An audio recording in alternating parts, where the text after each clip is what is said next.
Akkam jirtan kabajamtoota daawwattoota keenyaa kun kan daawwachaa jirtan sagantaa keenya kan Dr. Google Show as magaal Chicago irraa isinii darbuudha. Keessummaa tokko qabadhee dhiyaadhee jira. Keessummaan keenya kun obbo Nageessaa Oddoo jedhama. Ogeessi seeraa kana Yuunivarsiitii Finfinnee irraa eebbifamedha. Yuunivarsiitii Finfinnee irraa eebbifame achiin booda Yuunivarsiitii Rift Valley keessatti yookaan Rift Valley University College keessatti seera barsiisaa ture. Obbo Nageessaan itti aanaa durataa Koongireesii Uummata Oromoo yoo turanii yeroo ammaa kana itti gaafatama dhimma quunnamtii Koongireesii Federaalawaa Uummata Oromooti. Nageessaan yeroo ammaa kana as biyya Ameerikaa keessatti argama. Maal akkis fidee fi maal akka hojjechaa ture gaafannaa.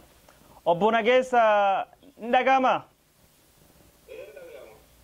Mee daawwattoota keenya jalqaba obbo Nageessaan eenyudha waan jedhu gabaabsi dubbadhee achiin duuba maaltu as fide biyya Ameerikaa akkamiin dhufuu dandeetti waan kamee gabaabsi jedhe. Kaduroo wanni as fide dararaa fi miidhaa uummata Oromoo irra gahu kanattu haga dabree miidhaan akka nama dhuunfaatti illee anallee akka hoogganaa paartii siyaasaa tokkotti dhiibbaan guddaan narra waan jiruufi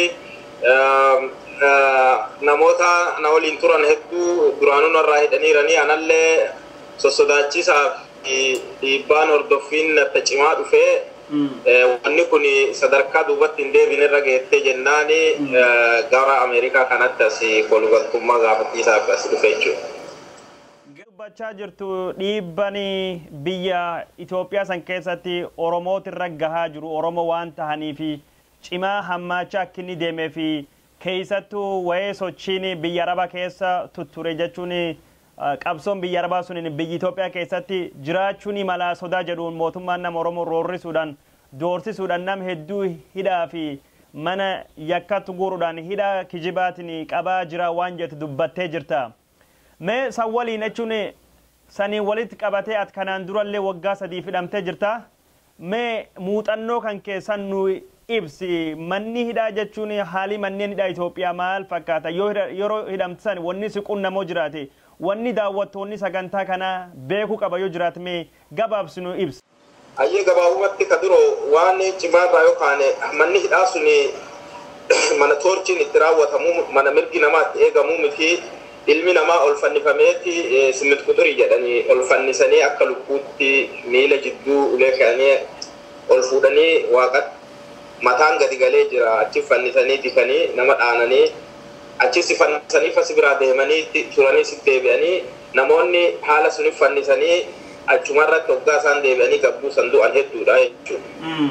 Kana ala immoo namoonni mana hidhaasanitti tumamuurraa kan ka'e kadu'e akkuma siin jedhe namni akka Asabootti faa namni akka Naasir Abdoo faa namni Laamshee namni akka Girmaa Ittafaa faa hin jiranii.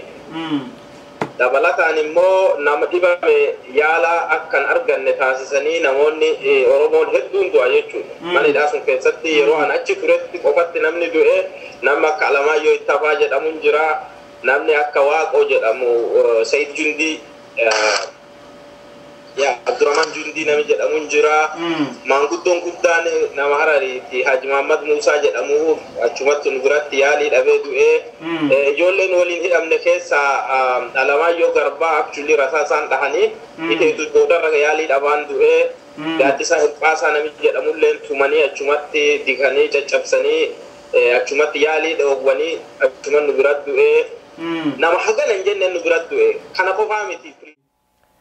Kun kan daawwachaa jirtan sagantaa keenya kan Dr. Google Showdha. Keessummaan keenya kanarraa obbo Nageessaa Oddooti. Sagantaan keenya itti walitti qabatee waan ansi gaafachuu barbaadu manidha Itoophiyaa hedduu keessatti hidhamtoonni Oromoo jiranii kan waa'ee siyaasaatiin walitti qabamee hidhaman keessattuu kan shakkii deeggartoota abaahoo yookaan ammoo dhaabbata farra uummata yookaan farri biyyaa yookaan teeroristi yookaan shororkeessa deeggartan jedhaman hidhaman.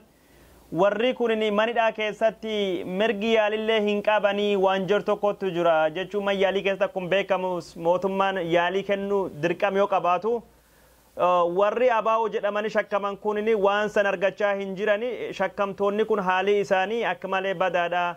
Warri namijjeessa dhufe jechuun nabsa gadaayin hattuun achi keessatti yaalii argachaa yoo jiraatu warri maqaa Oromummaa qofaan shakkame tajaajiluma manidhaa keessatti argachuu qaban tajaajilum xiqqaa lubbuu warra dandamachuu danda'u kanallee argachaa hin jiranii kanirra kan ka'e du'aa jiranii miidhamaa jira waan jedhu yeroo hedduun dhagahama atak nama waggaa sadii hidhamtee manidha sun kees waan jiru beektutti mee wanni atini sunirra dubbachuu dandeessu jira?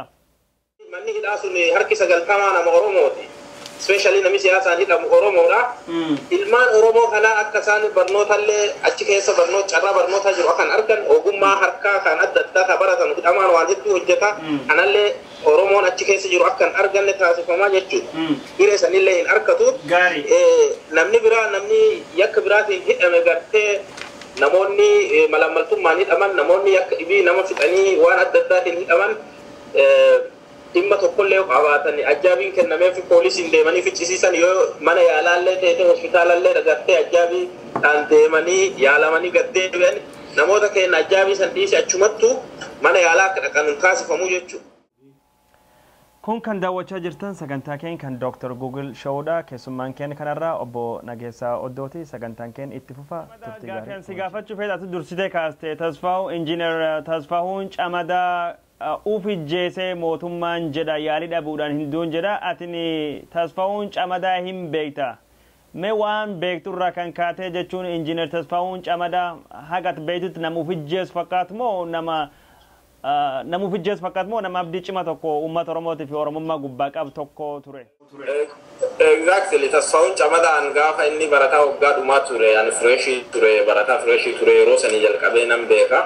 Injiinar Tasfaa'uun Camadaa jechuun nama beekaa Oromoo tokko nama cimaa tokko nama sabboonaa cimaa tokko hago baay'ee hojiirrallee bobba'ee akkaan dhiyootti dhaga'etti biiroo daandii Oromiyaa keessa yeroo hojjetutti namu cimina hojii isaatiin baay'ee dinqisiifatamee uummataaf hojjetu cimina hojii isaatiin badhaasallee argatee ture jechuudha. Isaa fi obbo Masfin kan jedhamullee isa waliin jiru amma du'atti murteessaniin jira. Injiinaroonni kun yeroo sunitti badhaasa dhibbana fakkaata mootummaan naannoo Oromiyaa badhaase jechuun namoota akka malee uummata quuqamanuuf uummata hojjetan garaa tokkochaan uummata hojjetanu jedhanii akka fakkii uummata biraati hojjettoota biraati namoota ta'uu danda'an jedhanii namni kun nama akkas uummata hojjetu nama responsibilii tokko nama ofillee fi maatii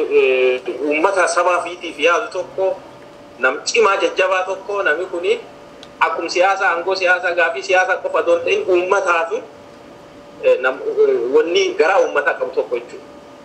Namni kun waan akkasiin godhe jedhee yaadu akkan dhagayetti eegii isaan gara Keeniyaa baqatanii Keeniyaa irraa mootummaan qabee fideendu warri isaan badhaase abbaa duulaatiif Junaddii fa'aa maagalaatti hammatanii akka qorataman isin shiftaan mootummaa keenya irratti hojjetu akkas badhaasanii jedhamanii akka qoratamanii akka ittiin wanni jedhaman dhaga'ee jira waan akkasii dhaga'ee jira. Namni kun nama jajjabaa Oromoo tokko nama ila nuu ta'u jechuudha. Nama ija waan ta'eef haala saniin ejjeessa malee namni kun nama ufijjeessu miti nama abdii qabu nama jajjabaa tokko. Gaarii mee kanuma gubbaa turuudhaan kanaan walitti hidhatee wanni ansi gaafachuu barbaadu waa'ee la kenna barata duriin wajjin baranne Taayyee Danda'a reedoo si gaafachuu barbaada. Taayyeen ogeessi seeraa yuunivarsiitii 6 kiiloo irraa eebbifame amma manidhaa jira qofaatti hidhamaa jira innilleen haali isaa haala Tasfaa'uun Camadaa kan ta'uu danda'a. Yoo uummanni Oromoo amma kana uummata addunyaa duratti iyyatee wanni isa jijjiiramu yoo hin godhin waan jedhu jira mee waan san gubbaatti wanni ati qob qabdu. Taayyee Danda'a nama jabaa tokko nama jajjabaa nama hoggana ta'uu danda'u nama beekaa nama qulqulluu nama akka malee sabaaf yaadu nama hojii ifiillee sirnaan hojjetu tokko mucaa kana ilaalchuu siyaasa isaarraa ka'aniiti qabanii hidhanii barnoota isaallee guddoo jajjabaa namni suni silaa nama gold medaalii nyaatu bara suni guyyaan eebbaa gaafa guyyaan 2-3 hafu qabanii hidhanii gartee namsu waggaa 10 murteessanii amma gara Zuwaayii gabbuusanii jiranii. Zuwaayitti immoo amma kophaa hidhanii jiran waan jedhu dhaga'aa jira. Duuba carraan isaa carraa kanallee ta'uu danda'a. Kanaafuu uummata Oromoo yoo ka'ee iyyate malee nu addee jiru iyyinee yoo addunyaa dhageessifanne malee carraan mucaa kanaa sanum ta'uu danda'a. Guddoona yaachisaa jira jechuudha. Obbo Nageessaa Oddoo sagantaa keenya kan Dr. Google Show gubbaatti keessummaa taatanii nu argamuu keessaniif guddoo isin galateeffannaa. Carraa gaarii isinii hawwinaa nagayaatti.